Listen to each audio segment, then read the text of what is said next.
que ça fonctionnera plus tard, mais bon. Alors, je pense que vous sentez encore les effets du mariage d'hier, n'est-ce pas? Je suis très admiratif de voir les frères et les sœurs qui étaient engagés hier et qui sont en train de servir ce matin. Est-ce qu'on peut vous m'aider à les encourager? Apprécier Dieu. Il y a ceux qui ont passé tout le week-end à bosser pour le mariage. Ben, ils sont là ce matin. Il y a ceux qui nous regardent en ligne qui n'ont pas d'excuses, mon Dieu. Ne le culpabilisez pas, Dieu les aime. Alors, comme vous le savez, maman Pat l'a répété depuis longtemps, merci beaucoup, déjà pour le temps que nous venons de passer. La chorale, coup de chapeau, hein. En sachant ce qui s'est passé hier, que vous êtes là ce matin, franchement, gloire à Dieu. Et le Seigneur se souviendra de vous. Comme elle le disait, donc, nous avons commencé... Bon, chaque fois, nous avons un problème avec cette vision, hein. C'est incroyable, hein. Bon, heureusement, ce côté, ça va. Côté chorale. Côté chorale, j'ai des choses à poser comme question. Regardez, ça se décolle tout le temps. Vous chantez trop fort, hein. Vous savez, nous avons commencé à travailler sur cette vision depuis octobre. Nous parlons de chercher premièrement le royaume des cieux. Pour chercher en priorité, chercher fondamentalement. En fait, la première des choses, sinon la seule chose qui compte à chercher, c'est le royaume des cieux. Et nous avons parlé dans le premier axe, pourquoi? Et depuis janvier, nous sommes en train de parler de comment chercher le royaume. Et nous avons parlé d'abord, du mois de janvier, nous avons parlé de, il faut, pour le chercher, ce que nous devons faire dans le comment, c'est d'abord naître de nouveau. Il est impossible d'accéder au royaume si on n'est pas de nouveau. Chers amis, la foi chrétienne, ce n'est pas une question de culture. La foi chrétienne, ce n'est pas une question d'héritage. Pas que. C'est aussi une question de décision personnelle. Et nous avons parlé, une fois, ce mois, nous sommes en train de dire, au fait, la bonne nouvelle, c'est que nous n'avons rien à faire pour être sauvés, à part accepter, à part croire. Mais une fois que nous avons été sauvés, nous avons la responsabilité de prendre soin du salut que Dieu nous donne. C'est vrai, tout est grâce, mais la grâce, on ne la foule pas aux pieds. Et donc, nous avons la responsabilité de prendre soin du salut que Dieu nous donne. Dès le moment que je comprends sa valeur, sa pertinence, j'ai le devoir, la responsabilité d'en prendre soin. Alors, je vous invite à lire un passage aujourd'hui qui va nous aider aussi à dire ce que j'ai envie de dire ce matin. Nous sommes dans Ephésiens 5, à partir du verset 15. Ephésiens 15, bon voilà, c'est notre culture, on se lève pour la parole de Dieu. Ephésiens 5, 15 à 20. Les grands hommes de ce monde parlent, on se lève, à plus forte raison Dieu. J'ai proposé la version, j'aime ma version nouvelle, Bible seconde, mais n'hésitez pas, c'est pas très différent de Louis second ou notre version. À partir du verset 15. Veillez donc avec soin à la façon dont vous vous comportez. Que ce ne soit pas comme des fous, mais comme des sages. Rachetez le temps, car les jours sont mauvais. Ne soyez donc pas sans intelligence, mais comprenez quelle est la volonté du Seigneur. Ne vous enivrez pas de vin, il mène à la débauche. Au contraire, soyez remplis par l'Esprit. Parlez-vous par des cantiques, des hymnes et des chants spirituels. Chantez et célébrez le Seigneur de tout votre cœur. Rendez toujours grâce pour tout, au nom de notre Seigneur Jésus-Christ, à celui qui est Dieu et Père. Que Dieu bénisse sa parole. Veuillez vous asseoir, s'il vous plaît. Alors, sans toutefois tarder, je voulais juste nous présenter en 2 minutes l'épître aux Éphésiens, que vous connaissez très bien. Je pense que je l'ai déjà fait une fois et je ne veux pas encore ce matin insister. Je voulais juste nous rappeler que c'est une épître qui est une épître qui traite des questions générales. Les historiens disent que probablement on ne mentionnait même pas forcément épître aux Éphésiens, on disait juste épître à, et selon le lieu où on était, on ajoutait la ville. C'est ce qu'on appelait probablement les épîtres circulaires. Donc, ce sont des épîtres qui ne traitent pas une réalité particulière d'une église, mais des réalités générales de l'église. Est-ce que ça va jusque-là? Vous allez voir, par exemple, il est fortement traité la question de l'unité de l'église. Quand vous voyez le rattachement aux 5 ministères, l'important, c'est l'unité de l'église. Ce n'est pas les 5 ministères. Ça va? Dieu a donné pour le perfectionnement des saints. On parlera ici de beaucoup plus de la différence entre la vie en communauté, ça veut dire la vie chrétienne, mais aussi la vie païenne. Comment faire la nuance entre les deux? Et donc, le Jésus qui est présenté dans l'épître aux Éphésiens, c'est un Jésus qui a un aspect, j'ai envie de dire, un gouvernement spatial. Ça va?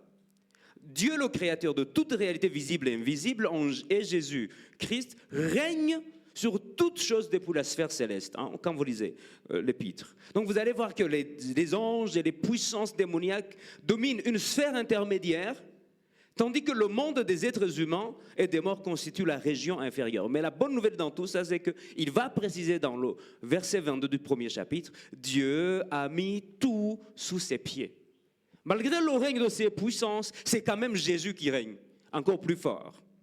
Et quand on parle de l'Église dans ce passage, c'est le sens de l'Église universelle, hein, et non l'Église locale. En tout cas, quand vous lisez les réalités d'Éphésiens, vous ne trouvez pas les réalités de l'Église locale, mais universelle. Alors, si vous lisez Éphésiens, je le dis maintenant, supposez déjà que vous avez lu Colossiens. En tout cas, quand quelqu'un est en train de lire Éphésiens, vous allez voir qu'il y a beaucoup de thèmes qui se ressemblent, parce que Paul sait qu'il a déjà écrit l'épître aux Colossiens, qui est probablement aussi une épître circulaire. Donc, en disant, il fait référence à ce qu'il a déjà dit à l'épître aux Colossiens. Donc, si vous voulez comprendre bien Éphésiens, commencez par Colossiens, par exemple. Ça vous va? Est-ce que ça va? Donc, l'Église universelle ici est comprise comme bâtiment, temple saint, nouvel être humain, homme parfait, l'épouse du Christ, la plénitude de Christ, ou, j'avais dit tout à l'heure, il y a une sorte de gouvernement cosmique. Jésus, donc, l'Église est comprise comme le corps cosmique du Christ, et Jésus en est la tête. Donc, l'Église, selon l'épître aux Éphésiens, est vue comme quelque chose de vivant. C'est un être en Christ. C'est pas quelque chose de statique. C'est quelque chose de vivant. Et j'espère que nous sommes une église vivante. Amen. Si on ne sommes pas une église vivante, c'est compliqué, hein? N'est-ce pas? Donc, c'est un être en Christ et non prioritairement comme une entité, quelque chose institutionnellement ou sociologiquement identifiable. Alors, vous comprendrez très bien quand on parle de l'église, qu'on parle de assemblée des saints. Vous êtes d'accord avec moi? Mais c'est assemblée des saints par position et par vocation. Ça va? Parce que la réalité ne veut pas dire que parce que nous sommes assemblés des saints, nous sommes des chrétiens parvenus à la maturité forcément. Vous êtes d'accord avec moi? Nous ne sommes pas devenus des chrétiens sans faute. Donc, rassemblement des saints, mais rassemblement des hommes et des femmes en processus de croissance. Ça va? Rassemblement des saints, mais de ceux et celles qui n'ont pas encore forcément réglé leur passé. Peut-être même ce matin. Nous sommes en train de nous battre encore avec beaucoup de choses du passé. Donc, rassemblement des saints, oui, mais des fois nous avons des infiltrés, conscients ou inconscients. Donc, quand nous disons l'Église sainte, on n'est pas en train d'être naïf. Il y a quelques-uns qui sont venus, mais pour d'autres objectifs. Ne regardez pas le prochain, le voisin. C'est peut-être pas lui. Donc, il est impossible d'être dans l'Église sans être changé. Ça va? Alors, le changement est toujours en bien ou en mal. Et ça dépend. Donc, dans l'Église, il y aura ceux qui grandissent en ressemblant de plus en plus à Christ, mais aussi dans l'Église, nous travaillons des religieux qui sont de plus en plus là, avec un langage, un historique, un vocabulaire de chrétiens, mais à vrai dire, ils ne sont pas des chrétiens. Ce matin, je vous invite à dire et à penser ce thème. Attention, l'Église va vous changer. Amen. L'Église va vous changer. Et je vais beaucoup plus m'appesantir sur les changements négatifs, parce que nous savons que les changements positifs, on en parle tout le temps. Des fois, l'Église aussi, au lieu d'être le lieu de transformation pour ressembler davantage à Christ, nous sommes devenus quelque chose qu'on ne sait même pas définir. On n'est ni chrétien ni païen, on est entre deux. Et Jésus dit, mais si tu es tiède, j'aime bien quand vous comprenez les versets avant que je ne continue. Donc je parle des changements négatifs, des changements positifs. Et pour finir à la fin, je reviendrai. Qu'est-ce qu'on doit faire dans cet inévitable changement? Quelle est notre attitude? Premier point donc, les changements négatifs possibles dans l'Église. Ah bon? Vous dites non, mais l'Église, c'était tout. Non, non, non, non. On va le voir. Quand on lit l'épître aux Éphésiens, le chapitre 5, Paul va dire qu'au milieu de vous s'est infiltré des mauvais enseignements, par exemple. C'est dans l'Église, hein, où il y a eu des mauvais enseignements. Il va appeler ça des vains discours, des raisonnements trompeurs. Le français courant ne va pas dire des paroles creuses. Alors quand vous lisez le contexte, et surtout quand vous avez lu Colossiens, vous comprendrez qu'à ce moment, on enseigne une chose. Faites ce que vous avez envie de faire. Dieu ne punit pas. C'était l'enseignement de ce moment. Dès le moment que vous êtes né de nouveau, cela suffit. Vous avez déjà entendu des gens comme ça, n'est-ce pas? Il dit, l'amour de Dieu est tellement puissant que personne ne peut aller en enfer. Faites ce que vous avez envie de faire. Il n'y aura pas de conséquences. Tout est grâce. C'était une sorte d'enseignement qui était donné à ce moment. Et il va dire, Paul, que toujours dans le chapitre 5, verset 12, qu'il y a des gens qui font des choses honteuses en secret. Et le positionnement et la réponse qu'il dit, il dit, il faut les reprendre et non les couvrir. Ça va? Quand il y a des choses qui se font en secret, il faut les reprendre et non les couvrir. Mais il va donner la méthode. Il va dire, confessez la vérité avec amour. Parce que je l'ai déjà dit beaucoup de fois ici, il y a quelqu'un, quand il vous dit la vérité, vous avez l'impression qu'il avait un fusil mitrailleur. Vous vous sentez mis en morceaux. Quelques autres enseignements, vous lisez toujours Galates et Colossiens, vous allez trouver qu'on parlera des rudiments du monde. Vous avez déjà vu cette expression, n'est-ce pas?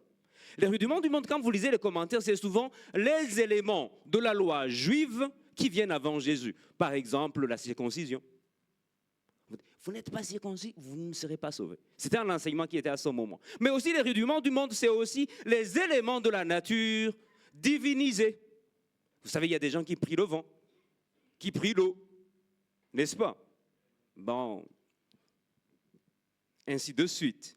Et dans Colossiens 2, verset 8, il va dire, prenez garde que personne ne fasse de vous sa proie par la philosophie et par vaine tromperie, s'appuyant sur les traditions des hommes et les rudiments du monde, et non Christ. Vous allez voir qu'il y a des sortes, et d'ailleurs même aujourd'hui, il y en a, hein, même des fois dans l'église. Vous allez voir qu'au lieu de poser le fondement sur Jésus, même dans l'église, on a commencé à enseigner des traditions. On a commencé à enseigner, j'ai envie de dire, des rudiments du monde. Je disais un exemple aux prédicateurs qui sont en formation. Quelqu'un vous dit que, au fait, vous voulez savoir que les anges vous ont visité? C'est quand vous trouvez une plume blanche dans la chambre ou quelque part. Je suis désolé, mais il n'y a aucun fondement biblique. Donc, chaque fois que vous allez voir une colombe qui a laissé une plume, ah non, j'étais là, je n'ai pas vu. Donc, je suis désolé. Et quelque part aussi, il y a d'autres qui sont des expériences personnelles qu'il ne va pas falloir faire des doctrines. Et là, on commence à tomber dans les rudiments. Il y a la prière de 3 heures du matin. Quand vous la loupez, vous ne comprenez pas. Et du coup, vous allez gâter votre sommeil. Mais il fallait contrebalancer avec le verset qui dit aussi, il en donne à ses bien-aimés pendant... On choisit quel verset dans ce cas? Ah, dormir. Bon, des fois, il faut aussi prier. Hein. Ce que je suis en train de dire, c'est pas qu'il ne faut pas falloir alarmer toute l'église pour prier à 3 heures du matin. C'est un rudiment. Hein, je me souviens d'un témoignage pendant qu'on faisait les cours de baptême, quelqu'un qui aurait enseigné aux membres de l'église de prier à 4 heures du matin. Mais pourquoi? Parce que tout le monde prie à 5 heures, donc il y aurait l'embouteillage des prières. Je pense que le frère se reconnaît. Vous comprenez? Et souvent, on a pensé que ce sont des éléments spirituels qu'il va falloir apprendre. Et ça s'apprend dans l'église. Mais vous comprenez qu'on vient de dire à Dieu que Dieu ne peut pas gérer beaucoup de prières en même temps. Et c'est un danger. Première des choses, enseignement qui s'infiltre, et des fois ce sont des rudiments du monde, sinon des traditions des hommes. Deuxième chose qu'on peut apprendre malheureusement dans l'église, on a appris des fois à négocier avec le péché. Au fait, le péché dont tu parles, à vrai dire, quand tu vois dans le contexte dans lequel ça s'est passé, c'est pas comme ça. Et des gens qui étaient venus zélés afin de vaincre leur chair ont commencé à négocier avec leur chair. N'est-ce pas? Non, à vrai dire, le péché, c'est quand vous couchez ensemble. Je sais que c'est le fameux péché cliché dans l'Église, mais il y en a plus. Hein. Et des fois même plus violent que ça. Mais il dit le péché, c'est quand vous couchez ensemble. Si vous vous attouchez, des petits bisous avant le mariage, ce n'est pas du péché. C'est dans l'Église, non? Qu'on apprend souvent ça. J'aurais appris qu'il y a des mains des explorateurs ici. Et c'est pas dans l'Église. Et c'est les mains qu'on va lever. Mais lève.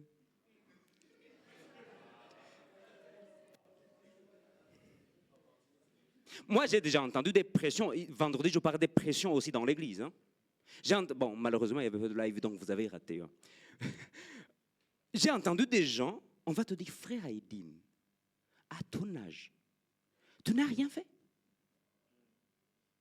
Mais attends, à ton âge, au lieu qu'on devrait dire, frère, bravo, tu t'es gardé jusqu'au mariage, félicitations, vous êtes culpabilisé. Et du coup, rappelez-vous, la Bible vous dit, on transforme le mal en bien, le bien en mal. Et du coup, vous vous sentez bizarre parce que vous vous êtes gardé. Non, frère, chapeau! Soyez fiers. Je me suis conservé jusqu'au mariage. Au fait, des gens qui sont comme ça, là, ils sont jaloux de vous. Et du coup, on a commencé à redéfinir le péché des fois dans l'église. Au lieu de travailler à notre salut, on a commencé à biaiser notre salut. On a commencé à mettre d'autres choses. Bien aimé, ma soeur, si vous êtes gardée, gardez-vous jusqu'au mariage. Soyez-en fiers. Depuis quand c'est devenu l'inverse, au fait? Mais il faut que je mette le chapeau, c'est ça. Ben, voilà. Troisième, je suis en train vraiment d'aller très vite parce qu'il y a beaucoup de choses. Du coup, mais j'ai vu beaucoup de fois où on apprend à... On connaît le monsieur. Il est dans l'escroquerie. Mais malheureusement, c'est le gros donateur de l'église. Donc on ne va rien dire. Et d'ailleurs, le pasteur va commencer à spiritualiser la réalité. Au fait, c'est un homme que Dieu nous a... Vous savez, les voies de Dieu sont impénétrables. Hein? C'est un homme que Dieu nous a envoyé pour financer le ministère. Mais attendez. Et ça, c'est une voie dans l'église. On sanctionnera tout le monde sauf lui.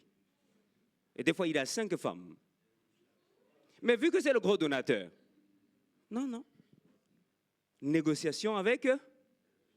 Et du coup, mais si le gros donateur le fait, moi aussi, il faut que j'ai l'argent. Et que je devienne donateur. Je ferai la même chose. Troisième des choses qu'on apprend malheureusement dans l'église, la médisance et la calomnie. Vous savez, la médisance et la calomnie, c'est ce qu'on appelle mauvais, c'est l'usage malveillant de la parole. La médisance, c'est tenir des propos sur quelqu'un dans l'objectif de nuire sa réputation. Et des fois, ce sont des vraies histoires. Mais l'intention, c'est nuire à sa réputation. Proverbe 26, verset 20 dit, quand il n'y a plus de bois, le feu s'éteint. Quand il n'y a plus de mauvaise langue, la querelle cesse. Vous savez, j'aime pas dire du mal des gens. Mais tel. Vous connaissez quand quelqu'un commence l'introduction comme ça, je dis hey, tu veux déjà dire du mal. Non, en fait, après, j'aime pas afficher les gens. C'est pas ma nature. Mais la sœur telle. Et à un moment, vu que ça devient un quotidien, nous tous, on tombe dedans, on commence à parler de la vie des gens. Et on ne voit pas que c'est un problème. Parce que dans l'église, ça se fait. Bien aimé, nous ne sommes pas en train de travailler à notre salut si on est comme ça. La calomnie, par contre, c'est tenir des propos mensongers à l'endroit de quelqu'un. Je l'ai vu à tel endroit. Un jour, quelqu'un m'a dit, non, en fait, il y a des gens qui vont en boîte de nuit. Je l'ai vu. Je dis, t'étais où pour le voir? Donc vous êtes le policier de la ville qui vous baladez pour voir qui est en boîte de nuit ou pas. Comment vous savez? Propos mensongers des fois. Si ce n'est pas mensonger, c'est que vous étiez ensemble. Voyez-vous, Proverbe 12, verset 22 dit, les lèvres fausses sont en horreur à l'Éternel, mais ceux qui agissent avec vérité lui sont agréables. Bien aimé, arrêtez. Je l'ai déjà dit une fois ici, quand vous êtes avec les gens qui parlent des autres, quand vous n'êtes pas là, ils parlent de vous. Soyez content, ajoutez du piment, faites ce que vous voulez. vous aussi, on met du poivre même. Voilà, que ça sera un tout petit peu piquant. Voyez-vous. Autre chose qu'on apprend malheureusement à l'église, c'est le favoritisme. Jacques 2, versets 1 à 4 dit, « Mes frères, vous qui mettez votre foi en notre glorieux Seigneur Jésus, vous ne devez en même temps agir avec partialité à l'égard des autres. Supposez ceci, un homme riche portant un anneau d'or et des vêtements magnifiques entre dans votre assemblée. Un homme pauvre aux vêtements usés y entre aussi. Vous manifestez alors un respect particulier pour l'homme magnifiquement vêtu et vous lui dites, veuillez vous asseoir ici, à cette place avec honneur. Mais vous dites au pauvre, toi reste debout, ou assieds-toi là, par terre, à mes pieds. Si tel est le cas, vous faites des distinctions entre vous et vous portez des jugements fondés sur des mauvaises raisons. Combien de fois nous sommes tombés dans des favoritismes comme ça? Nous avons vu l'apparence, nous avons jugé que. Moi, j'ai toujours dit, c'est mon piège, et c'est notre piège, surtout nous les responsables. Quelqu'un veut lui passer le micro, sa prière, embrase les trucs. Mais des fois, c'est ici seulement que la personne prie. N'est-ce pas? Et après, on lui donne des responsabilités, on se rend compte que la personne ne prie jamais. Elle n'a aucune intimité avec Dieu. Hein? Mais en public, c'est un bulldozer. Je n'ai pas besoin de m'arrêter là-dessus. Vous savez que l'Acte va dire que Dieu ne fait exception de personne. Et on doit apprendre à traiter les gens comme tels. Peu importe leur taille, leur grandeur. Autre chose qu'on apprend dans l'Église, malheureusement, qui est actuelle aujourd'hui, c'est les abus spirituels. Ben oui. Ézéchiel 34, 1 à 3. Le Seigneur m'adressa la parole, il dit, toi l'homme, prononce des menaces contre les dirigeants du peuple d'Israël. Révèle-leur ce que déclare moi le Seigneur Dieu. Le malheur est sur vous, bergers d'Israël. Vous ne prenez soin que de vous-même. N'est-ce pas du troupeau que les bergers doivent prendre soin? Or, vous en prenez le lait pour vous nourrir, la laine pour vous habiller, et vous abattez les bêtes les plus grasses. Vous n'agissez pas en berger. Vous n'avez pas rendu des forces aux bêtes affaiblies, ni soigné celles qui étaient malades. Vous n'avez pas pensé celles qui étaient blessées. Vous n'avez pas ramené celles qui s'étaient écartées du troupeau, ni recherché celles qui étaient perdues. Mais vous avez exercé votre pouvoir avec violence et dureté. Et si vous lisez la suite, il va dire, moi j'en prendrai sur moi-même. Parce que vous n'avez pas fait votre boulot. On est dans un système aujourd'hui où au lieu que les responsables d'église soient au service des autres, c'est eux, au fait, qui... Vous voulez avoir beaucoup plus d'onction? Venez nettoyer ma maison. Vous voulez avoir beaucoup plus de l'efficacité dans ce que vous avez à faire? Mais lavez ma voiture. Et vous allez voir qu'on a transformé les gens en leurs petits serviteurs, en leurs petits garçons de course. Et on va cacher ça dans la formation pour la maturité spirituelle. Et le Nouveau Testament le dira, hein, vous aimez ceux qui vous tyrannisent. Vous allez voir que c'est ces gens-là qu'on dit, ils ont de l'onction. Non, ils n'ont pas de l'onction, ils ont de l'onction de maltraiter les gens. Mais au fait, j'aime beaucoup un monsieur qui va dire, au fait, dans le christianisme, dans le leadership, ce n'est pas une question de combien vous servent, mais c'est combien vous servez.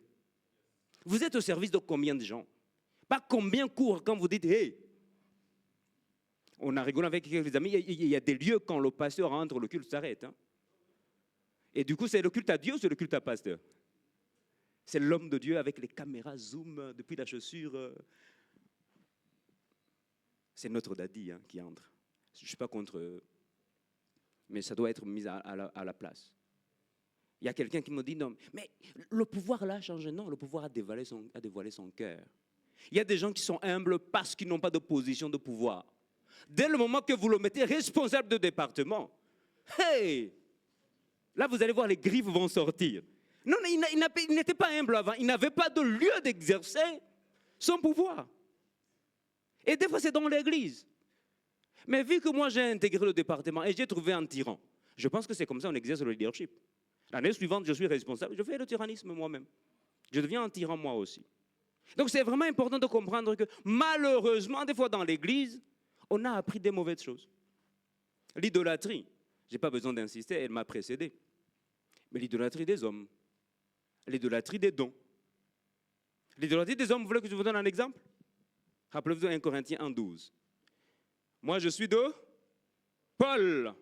Et moi de Céphas. Vous savez, moi, je suis du rang de Pierre. Et les autres, nous sommes du... Non, quand Paul prêche quand même. Bon, apparemment, il était ennuyant un tout petit peu. Hein. Il écrivait beaucoup plus mieux que quand il prêche, ce que j'aurais appris. Et moi, je suis d'Apollos. C'est un fin apologète, justement, quand il parle, voyez-vous. Et des gens ont commencé... C'est de l'idolâtrie. Paul va poser la question, est-ce que le Christ est-il divisé? Est-ce que Paul est mort pour vous? Mais aujourd'hui, idolâtrie des hommes, rappelez-vous de Corneille, hein, dans Acte 10. Hein. On dit que lorsque Pierre entra, Corneille, qui était allé devant lui, tomba à ses pieds, se prosterna. Vous savez, c'est le mot qui est réservé à Dieu, hein, se prosterner. Mais j'ai vu des gens, pour saluer le pasteur, il faut être à genoux. Hein. Vous avez remarqué, non? C'est du respect, ça? Je n'adoute pas. Mais regardez l'attitude de Pierre. On dit que Pierre le releva en disant, lève-toi, moi aussi je suis un homme. Il y a des gens qui vont vous dire, non, quand vous êtes humain, vous rabaissez votre onction. Rappelez-vous de Paul et Barnabas à Lystre, hein, on va les prendre pour des dieux, ils vont déchirer leurs vêtements. Ils disent, c'est pas possible, nous sommes des hommes comme vous. Mais aujourd'hui, les serviteurs ne sont plus des hommes comme nous. Hein. C'est des gens à adorer, quoi. Ce sont des intermédiaires entre nous et Dieu. Voyez-vous.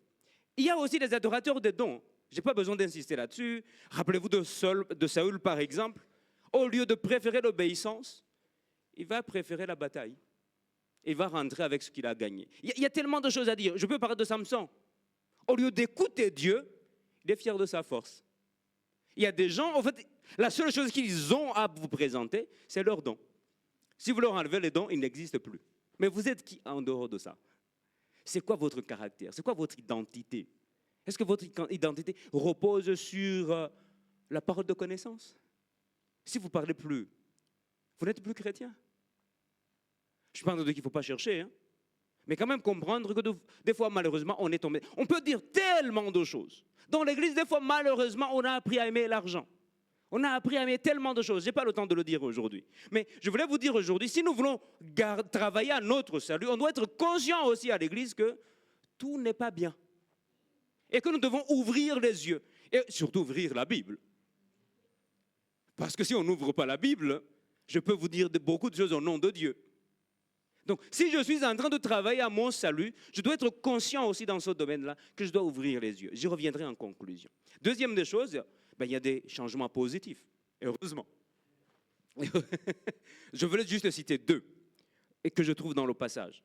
Le premier changement positif, c'est apprendre à racheter le temps. Dans le passage que nous avons dit, racheter le temps. Et l'idée de racheter ici, c'est l'idée de payer le prix pour soustraire au pouvoir de quelque chose. Ça veut dire que notre temps, on dirait, il est au pouvoir de quelque chose et c'est à nous de payer le prix pour en avoir. Et ici, le temps prend le sens de kairos. Je n'ai pas besoin d'insister. Donc, Paul est en train de dire, saisissez les bonnes occasions pour vivre selon la volonté de Dieu. Dans l'Église, nous avons appris, en tout cas, nous apprenons à saisir les bonnes occasions pour vivre selon la volonté de Dieu. Et pourquoi? Parce qu'il dit les temps sont mauvais. Les temps sont mauvais et surtout à ce moment, je viens d'expliquer, on enseignait sur la place du péché. On disait non, laissez tomber, Dieu ne punit pas. On parlait de le péché régnait avec puissance. Si vous lisez Colossiens, je dis, et la piété reculait et l'opposition du monde se renforçait. Et du coup, bien aimés, quand nous sommes dans l'église, nous avons appris à vivre selon l'agenda de Dieu. Je ne sais pas vous, mais des fois, c'est... Bon, j'ai vu le pasteur, je vais vous cacher derrière au fond. Et je peux le dire maintenant, il saura pourquoi. Je l'ai déjà dit ici à quelques égards. Je suis à Meknes et puis je me sens trop ancien pour être à la chorale. Et je pars le voir, je ne sais pas s'il se souvient. Je lui dis, en fait, je pense que je dois quitter la chorale, j'ai fini mon temps. Vous savez, il y a des discours religieux, spirituels derrière, alors que ça cache de l'orgueil. Hein. Et il m'a dit, mais tu sais comment on appelle ceux qui lâchent le boulot? Il dit, ce sont des lâches. Je ne sais pas s'il se souvient. Bon, le jour suivant, je suis parti à la chorale. Parce que, en fait, il m'a aidé à comprendre que je suis lâche. Parce que je suis en train de proposer des mauvais arguments. Dans l'église, on apprend à discerner la volonté de Dieu. Dans l'église, avec les frères et sœurs, on apprend à écouter comment eux écoutent Dieu et comment je peux me fixer selon l'agenda de Dieu. Quand ce sont les kairos et quand ce ne sont pas des kairos, des fois aussi des apparents kairos. Oui, justement. Deuxième des choses qu'on apprend dans l'église, justement, c'est saisir la volonté de Dieu. Et dans le passage que nous avons lu, la volonté de Dieu est simple. C'est être rempli, non pas de vin, mais du Saint-Esprit. Bon, je ne veux pas beaucoup marteler là-dessus, que côté vin, je peux juste aller côté esprit. Être rempli, c'est l'idée de se laisser guider par l'esprit. C'est se laisser conduire par l'esprit. En fait, c'est l'idée de saisir les orientations que l'esprit donne. Et j'ai déjà insisté ici, souvent nous avons pensé que l'idée d'être rempli par le Saint-Esprit, c'est je suis comme un bocal, on remplit. Mais non, c'est l'idée de remplir la voile. Ça va? Si vous connaissez les pêcheurs ou bien ceux qui utilisent les bateaux, c'est comment on tend la voile de telle sorte qu'il y a un vent qui entre et que ce vent va donner une poussée vers une direction, le bateau. Et c'est l'idée du Saint-Esprit. Le Saint-Esprit va te pousser vers une direction, va te pousser vers une orientation. Et il dit, Paul ici, il est en train de dire, recevez les orientations du Saint-Esprit. Voici la volonté de Dieu. Que ma vie quotidiennement soit orientée selon les orientations du Saint-Esprit. C'est bien une tautologie comme ça. Alors il va comparer la force du vent et la force du Saint-Esprit. Autant il y a quelque chose en nous qui nous pousse à faire quelque chose quand on a bu. En fait, on n'est plus maître de soi-même. Il va dire, apprenez à non pas être, j'ai envie de dire, poussé par une puissance autant qu'on appelle le vent, mais accepter la guidance du Saint-Esprit. Ça va? Et après, il va dire pour le faire, c'est les cantiques, les hymnes et les chants spirituels. Je n'ai pas besoin d'insister là-dessus. En fait, c'est la place de la communion fraternelle, c'est la place de vous parler. Parlez-vous par des hymnes. Entretenez-vous, encouragez-vous. Mais aussi, quelle est la volonté de Dieu? Apprendre à rendre grâce pour tout. Je n'ai pas mangé, je te rends grâce, Seigneur, parce que je peux dire que je n'ai pas mangé. Rendre grâce, au fait, implique reconnaître ce que Dieu fait. Rendre grâce, des fois, j'ai appris à dire merci à Dieu pour les épreuves. La première fois que j'ai appris ça, c'est à l'église. Donc à l'église aussi, on peut apprendre à savoir prier. On peut apprendre à louer Dieu. On peut apprendre à adorer. Donc dans le travail que nous avons à faire pour notre salut, c'est comprendre la place de l'église. L'église m'apprendra à me stabiliser dans la foi. L'église m'apprendra à avoir de la culture, j'ai envie de dire, spirituelle. Ça va? Alors que faire dans ce changement inévitable? Je l'ai dit, il y aura des changements négatifs, mais il y aura des changements aussi. Dans l'église, c'est ça. Il y a des gens qui se sont rencontrés, chacun était pur de son côté, mais ils sont tombés à l'église. Ça arrive. Que faire dans ces choses? Alors, je reste dans le texte du jour. Le verset 15, qui sera le verset de la semaine, il va dire « Veuillez avec soin à la façon dont vous vous comportez. » Première des choses, si vous voulez résister à ce changement qui sera là, au fait, je ne suis pas prophétique, c'est la réalité de l'Église. Ça va? Soit on changera en bien, soit en mal. C'est aussi simple que ça. Donc, il dit, veuillez avec soin à la façon dont vous vous comportez. Proverbe 16, verset 20, il dit, celui qui réfléchit sur les choses trouve le bonheur. Et celui qui se confie en l'Éternel est heureux. Ici, l'idée de réfléchir, c'est l'idée de penser consciencieusement. C'est l'idée de penser soigneusement, sinon scrupuleusement. Bien aimé, dans l'Église, dans ce que nous avons à faire, nous devons apprendre à penser ce que nous sommes en train de faire. Réfléchir sur pourquoi je suis en train de faire ce que je suis en train de faire. Pourquoi j'ai agi ainsi. Quelle est la chose qui me pousse à agir ainsi. À l'Église, nous ne sommes pas des robots. À l'Église, on ne va pas venir vous laver le cerveau. Des fois, on vous dit, ne réfléchissez pas. Je ne sais pas où j'étais, quelqu'un me dit, il faut qu'on comprenne que Dieu n'a pas la logique. Je dis, c'est dangereux de dire ça. Comment le Dieu qui nous a créés avec une logique ne peut manquer de logique? Au fait, Dieu a la logique et que des fois, nous avons du mal à saisir. On peut au moins se permettre ça. Mais dit que Dieu qui nous a créés avec autant de logique, il n'a pas de logique. C'est grave. Mais aussi, des fois, c'est un terreau fertile pour qu'on commence à vous dire, quand nous, on vous dit des choses, ne questionnez pas trop. Parce que la logique de Dieu, là, vous ne la saisissez pas. C'est nous qui avons eu la révélation. Non, réfléchissez. Vous avez du cerveau, non? Pourquoi nous sommes nés de nouveau et Dieu n'a pas enlevé le cerveau? C'est pour qu'on commence à penser. Bien-aimés, nous ne voulons pas avoir une église des robots. Une église des gens qui réfléchissent.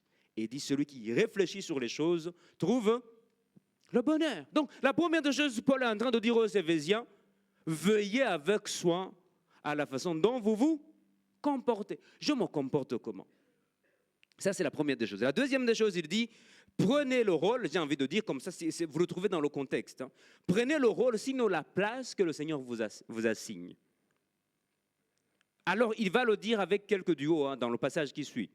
Il dit, femmes, soyez, mari, enfants, parents, n'irritez pas, esclaves, obéissez, maîtres. Alors, il y a un duo, il y a des équipes qu'il va classer.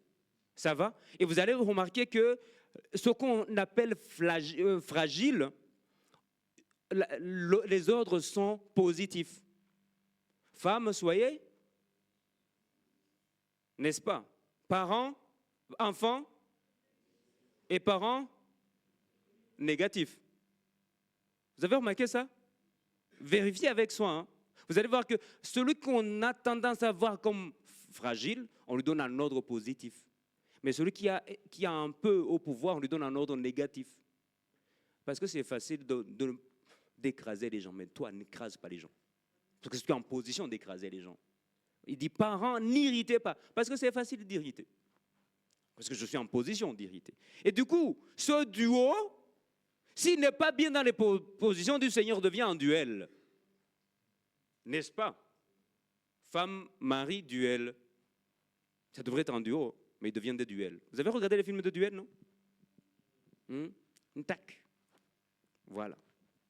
Troisième des choses, dans ce changement, non seulement, la première des choses, je dit, veiller avec soin dans ma manière de me comporter. 2, j'apprends à prendre le rôle et la place que le Seigneur m'assigne. Ça va? Et même dans l'église, hein, il y a les anciens, il y a les évêques, il y a les diacres, il y a les ministères, autant vous voulez. Chacun doit prendre la place que le Seigneur lui assigne. Si on n'a pas encore donné la place, attendez la place.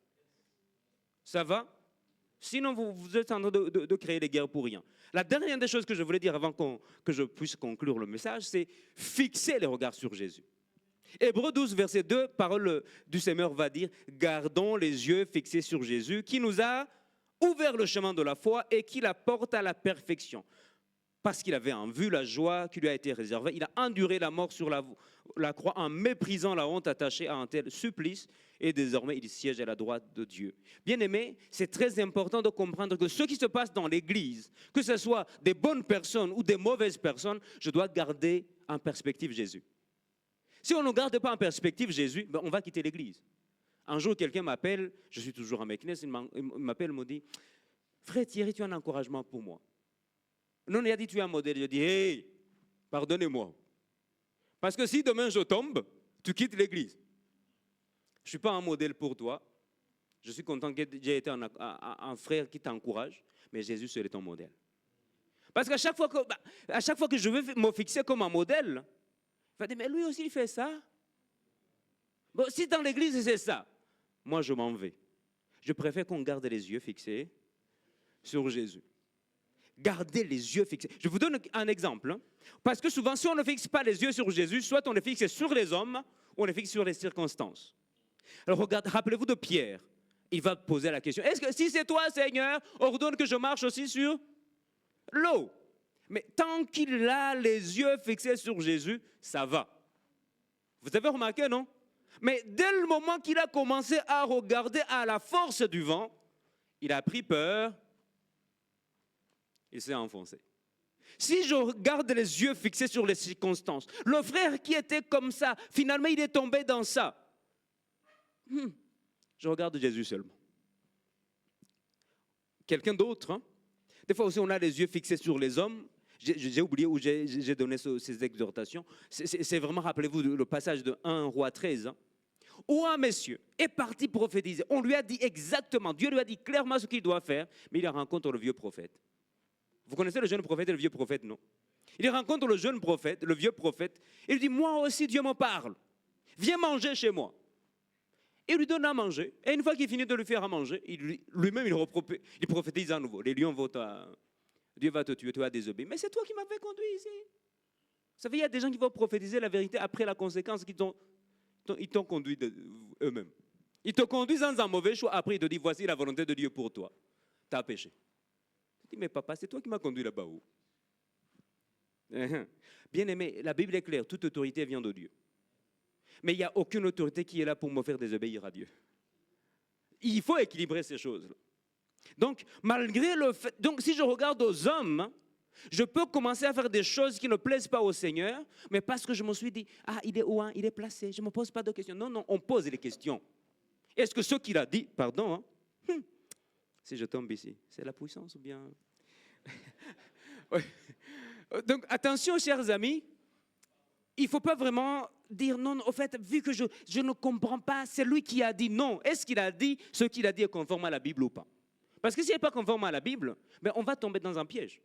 Donc, bien aimé dans le Seigneur, pour conclure, il y aura du changement dans l'Église. Il y a du changement dans l'Église. Mais nous avons la responsabilité d'ouvrir les yeux. Nous voulons entretenir notre salut, protéger notre salut, mais je veille avec qui je marche dans l'Église. Comment je peux faire? Je sais que ça fait 3 fois qu'il me pousse à aller dans tel péché et je continue de dire c'est mon meilleur ami. Vraiment. Ça fait 3 fois que tu l'as échappé belle. Et ça reste ton meilleur ami ou ta meilleure amie.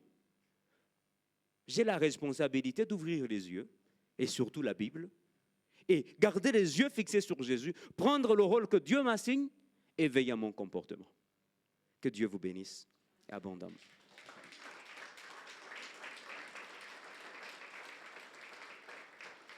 Alors je vous invite à la prière. Je ne sais pas en quoi vous êtes concernés. Et si peut-être vous-même vous êtes un sujet de mauvais changement pour quelqu'un, dis Seigneur, je vous demande pardon. Je veux qu'avec moi les gens progressent et non ne régressent. Je veux qu'avec moi les gens plaisent au Seigneur plus que pécher. Mais aussi demander au Seigneur la grâce de protéger notre salut, même dans l'Église. Père, nous voici ce matin, reconnaissant qu'il est possible de changer dans l'Église. Et d'ailleurs, c'est ce que tu veux que nous fassions. Tu veux que nous changions dans l'Église. Père, parce que tu veux que nous changions dans l'Église, mais nous voulons changer positivement. Nous voulons changer en bien. Nous ne voulons pas être habitués à la médisance, être habitués à la calomnie, être habitués à négocier avec le péché, être habitués à quelques idolâtries, être habitués à l'idolâtrie. Mais nous voulons être habitués à discerner la volonté de Dieu. Être habitués à saisir quelle est la volonté de Dieu pour nous maintenant, pour racheter le temps. Nous ne voulons pas vivre n'importe comment, mais nous voulons apprendre à veiller avec soin à la façon dont nous marchons. Père, nous ne pouvons pas le faire tout seul. Nous avons besoin que le Saint-Esprit remplisse la voile et que nous pousse vers une direction. Et nous savons qu'il a la mission de te glorifier. Alors, avec lui, nous serons capables de glorifier le Père.